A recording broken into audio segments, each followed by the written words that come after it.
Coaches, on today's episode, we're going over the corner concept, one of our favorite quick game plays. We're going to do a quick breakdown with diagrams as usual, and then get into the cut-ups from the last 3 or 4 years at every level that we run corner. So stay tuned. It's going to start right now.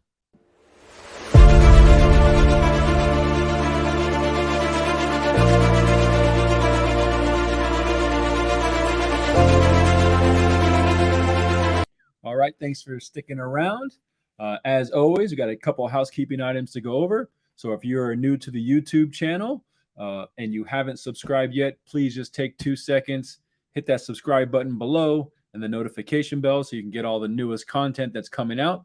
And if you are on the Whistle exclusive article on our website, whistle.com, please, after this is over, go down below and write in any comments or anything that we can collaborate on. And then we can keep the conversation about corner going strong with coaches that are watching this now or in a few months or next off season when everyone's going through the same process of trying to get better. And speaking of Whistle, there's a great coaches poll on there right now, trying to figure out what technologies coaches use. Again, we want Whistle to be a place where coaches can come on and gain knowledge, and going on there and being able to see what the majority of coaches vote on per a certain topic can do just that. Not every coach knows or has access to all these different technologies. So please go take part in those polls. Okay, so as always, when we start off with our quick game plays, we have our quarterbacks come to the line. And even though we've called Y corner to the right side of the field, the concept side, we look backside initially, and if either one of the quarterback's backside receivers, this L and H, are uncovered 7 yards or more, the quarterback has been instructed to snap the ball and fire that ball out to that receiver as quickly as possible. No laces needed, no step drop, almost like you're turning a double play.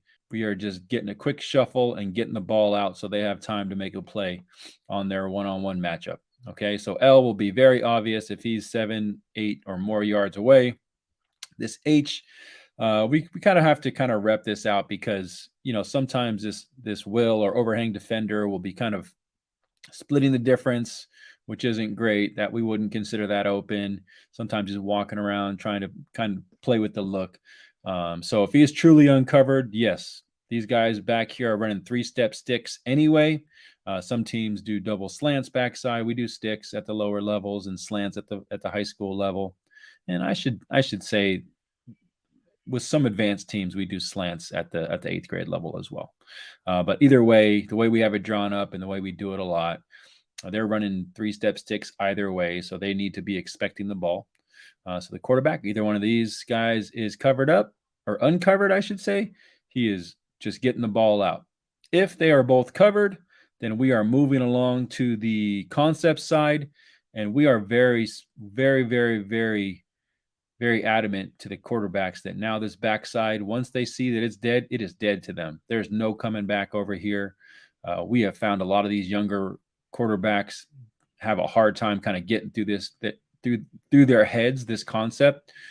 They will snap the ball, and even though they know this is dead, they'll start their eyes here. And especially the younger they are, we're going to take the entire 3 seconds that we have, and we're going to use it fast over here to try to decode this. And we need every split second decoding what the cornerback is doing, what this overhang is doing, what the safeties. We need every second. So if there is nothing backside pre-snap, it is dead. Do not come back to there. Now, as they get older, obviously, if something crazy happens over here and they need to make a play, you know, they can go back the other way and see if anybody has found any grass. But essentially, we just want them to see it as pre-snap look. If it's open, great, let's do it. It's not a option. It is mandatory throw back there. But if they are covered, they are dead, and we are moving along and only dealing with the concept side. Okay. And so concept side, we are always attacking 3 pieces of grass. Like most of our passing plays, especially all of our quick game plays, we are attacking this deep third. We are attacking this hook to curl. and we are attacking the flats. And, typically it's 3-on-2 in this scenario, and we're always going to be right with a quarterback that's using his brain. Okay.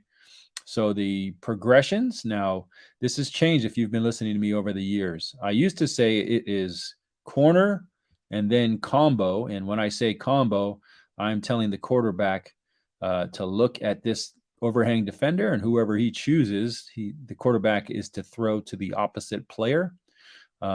We still do that with stick and fade out, but I have found the snag to be such a weapon, and honestly, open a vast majority of the time. And because of that, I've changed it to corner, snag, shoot, or swing, as you see in this. Corner, snag, swing, corner, snag, shoot, however you want to say it. But that is the progression that we have our quarterbacks firing back at us, because I do want to emphasize the snag in this. Okay. Now, that's the progression. It will stay the same as I take you through the different ways we run it. And that is our universal progression for all of our levels, even high school: corner, snag, shoot. Okay. Now the quarterback needs to really understand how he's going to make his decision. And on this diagram, we are going to be looking at the play side cornerback. And this is literally how we teach it. Okay. So the quarterback comes to the line of scrimmage. He's scanning the field left to right, trying to get a sense, obviously, is there anyone open backside pre-snap? Okay. Now we are kind of taking it all in from left to right. This cornerback is over 5 yards back. There's a single high safety. This cornerback is over 5 yards back, and we have 4 linebackers. So we actually go through this process with the quarterbacks in practice. What potential defense are they in? Okay. And we love the springtime because we could take time in 7-on-7 to really drill this, because, while I do agree with the Mike Leach world of coaching, like, it doesn't really matter that much what defense they're in. As a play caller, that is true. I don't really care. I'm going to call my plays, and they really will have been set up to work against any defense. But as a quarterback, we want them to really understand any little advantage they can get of information can help them make their decision that much quicker. And if you guys know offense, the quick, obviously proper decision making is crucial, but quick decision making is everything. Okay. So the quarterback at this point has kind of gotten this information. They are probably, coach, and I don't ever say for sure. I don't say, tell me what defense they're in. I say, tell me the probable defenses that they are in. So they'll say either cover 3 or cover 1, right? And then we can talk about, if it was cover 1, these corners might be up a little bit more, but they got it in their head, at least, that this cornerback, if they are in cover 3, he's expecting this guy to bail. And so when he snaps the ball, his eyes go directly to this cornerback. And if he does bail, as he's expecting him to, because he has an idea that they're in cover 3, then he can just come off of this corner immediately and come down to this snag, who is hopefully sitting in this grass because it's so early. He's sitting in this grass because this guy's bailing. And this strong safety is kind of seeing what's happening around here with this Y running at him. He's probably not focused on this R. So hopefully the quarterback can just diagnose it quickly. Yes, they're probably in cover 3, snap the ball. He bails out. Okay, yes, they are. So I'm coming down to my snag. It's just that fast. Okay. Or he's sitting up here with his body facing forward. Okay. So they rolled the cover 2. Now that gives me permission to throw this corner route, period. Okay. So the decisions are making that quick, and it's all based on this corner. Okay. So again, corner, snag, shoot, cornerback bails out. We come down to the snag. Hopefully he's sitting here. If he gets jumbled up and covered up, then we just take our time and throw the shoot or the swing. Okay. So it is literally that simple. And so those are the key coaching points for corner, for both the quarterbacks and the receivers. Now I'm going to take you through the different ways we run corner quickly. All the rules will stay the same. Okay, so here we are in open. Now I just want to show you quickly ace with our tight end attached. as any level will dictate. The more that Y is kind of hidden, the more sneaky that can be, and we'll show you some clips of that. So that's ace with the tight end attached. Here's open. And we got 2 open Y corner. Okay, so this one is against 2 high safeties versus 1 high safety. Okay, so 1 high safety, we are going to take our corner to the deep third. With 2 high safeties, the corner and the Y, the corner turns more into a 10 to 12 yard out, maybe a corner out, if you want to call it that. But essentially, we have to be conscious that this safety can come over the top in the right situation for him. So if we can get this more on the out and stop his angle of taking this over the top, we're going to do that. And we do practice that in practice. Okay, so the great thing about this play and many of our other plays, we can literally line up in the same formation, and depending on the situation, we can just run it the other way, H corner. So everyone knows that now this is the backside, okay? And Y and R automatically know they're running their backside 3-step sticks. Now L is on the play side, so he knows he's running his snag. H, obviously, it's called H corner. So it's H is running that corner. And by the way, we do it at a 4-step corner for middle school and below, and 6-step corner for high school. And then this shoot, right? So everything's the same. Look, come up, look backside. Are we opened or uncovered? If so, let's throw it. If not, we're moving on. And then we're running our concept progression, corner, snag, shoot, based on the corner, how the cornerback is playing at the snap of the ball. Okay, so let's run through a couple more. We have our early. So now we're still attacking 3 pieces of grass, except now it's the H who's come over and is attacking this flat instead of the F, but it's essentially the same thing. We look pre-snap, look backside. Is this L uncovered? No. Okay, we're moving on and running our play. Same rules apply. Now you'll see this a lot. Our JV team and some actually our 10U team also did a lot of tight end attach. So here's a different wrinkle. But it's essentially the same play, right? So Y is attached, so the H is right on the outside of him.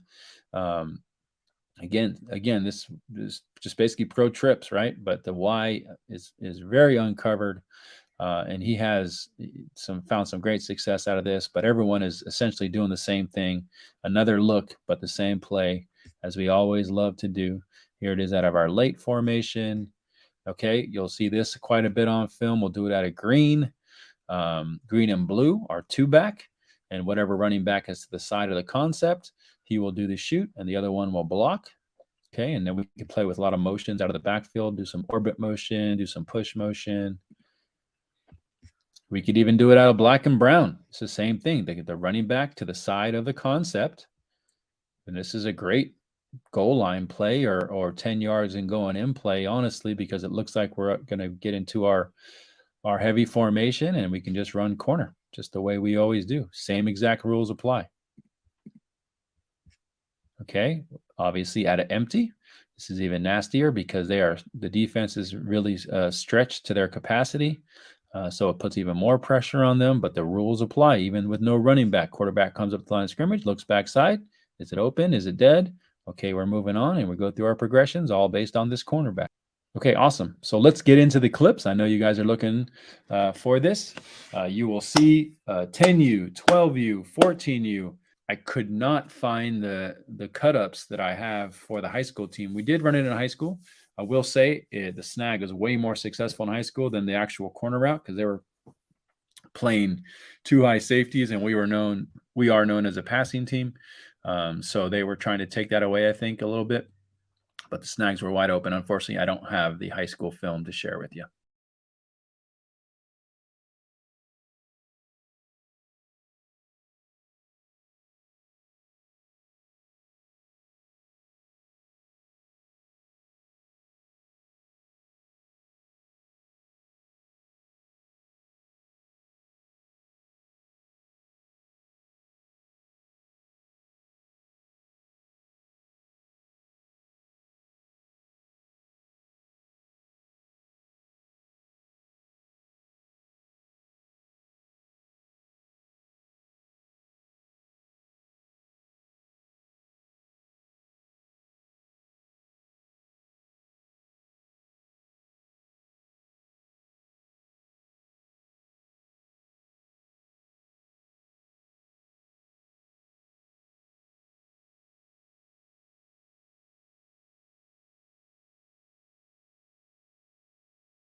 All right, coaches. Hopefully those clips and breakdown help out. Let me know if you have any questions below. Again, please like this video and comment below so we can all continue the conversation and make sure any coach that comes on to any of our platforms can not only learn from the videos, but learn from you other coaches as well. All right. Thanks again. Appreciate everyone being here as always. And we will see you on the next one.